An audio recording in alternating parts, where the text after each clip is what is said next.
Well, I'm what you call a Japanophile, Okay. which Yeah. is what a lot of my Japanese friends call me. I really like Japanese culture, and I've studied that most of my life. Ever since I was in like the second grade, I've loved Japanese culture. I learned to speak it recently, and I met a lot of, people from Japan, and I used to work in Japanese restaurants and all that, and definitely into Japan and Japanese culture. What about Japanese culture draws you to it?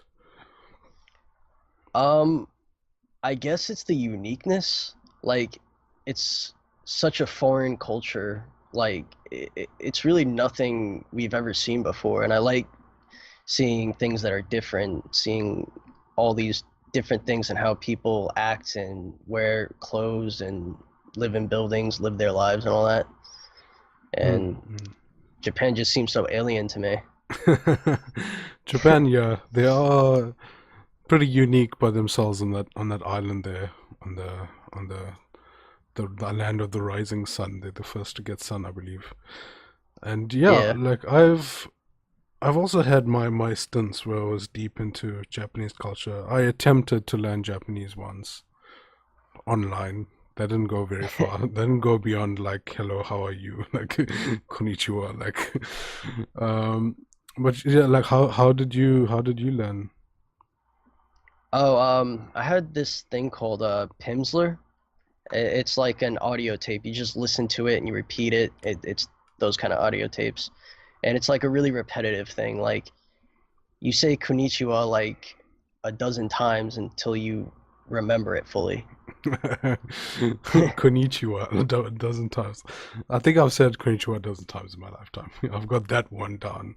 It's what comes after that that's a problem. Like It, um it's not it's not so hard if like you're really dedicated to it. Like I was really dedicated to learning that language, and I think I did a pretty good job. My friends mm, think I did a pretty good job at mm, least. mm. It's pretty cool. I need to attempt a harder go at it at some point. What are the types of places in Japan that you would like to visit? I guess I'd like to check out Hokkaido, Kyoto, Tokyo, Shinjuku, Mm. um, Osaka. My friend lives in Osaka. I'd like to visit him.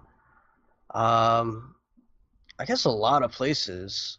I want to check out the nightclubs, and I obviously want to check out Akihabara because that's Mm. like anime central Yeah, right there. every otaku's dream to go to Akihabara. Yeah, Kyoto Uh, has like all the historical stuff that I love.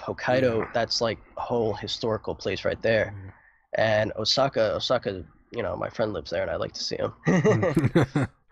Yeah, I've always had a fascination with Kyoto because it's like the city that's like built on water.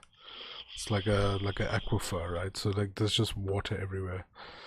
Um, I also want to visit Okinawa because that's a cool place that all Oh of the yeah. all of the anime people go there in Japan. Like I'm wondering if there's gonna be like one anime one day that's just like summertime, and like all of the characters from all different animes just end up there because like everybody's on holiday in Oh, that Okinawa. would be such a mashup. The ultimate crossover Okinawa time. Oh man, That'll that be would be interesting. crazy. Yeah. And then of course I wanna visit Akihabara. But I think I'm more interested in visiting the rural areas and the main nice city. Well, just because Like like the countryside or like, yeah, yeah, Okayama. yeah, yeah, like the countryside.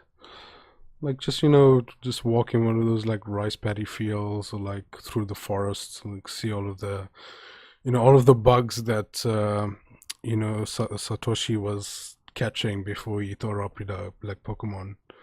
Like I want to see like the wildlife, but like I'm a biologist, so that's why like I just like looking at animals in general, more than I'd like looking at people.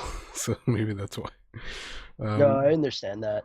I usually yeah, go like usually when I'm staying inside a lot, I like to step outside and just like enjoy the nature. Just yeah, like walk around or just sit outside. yeah.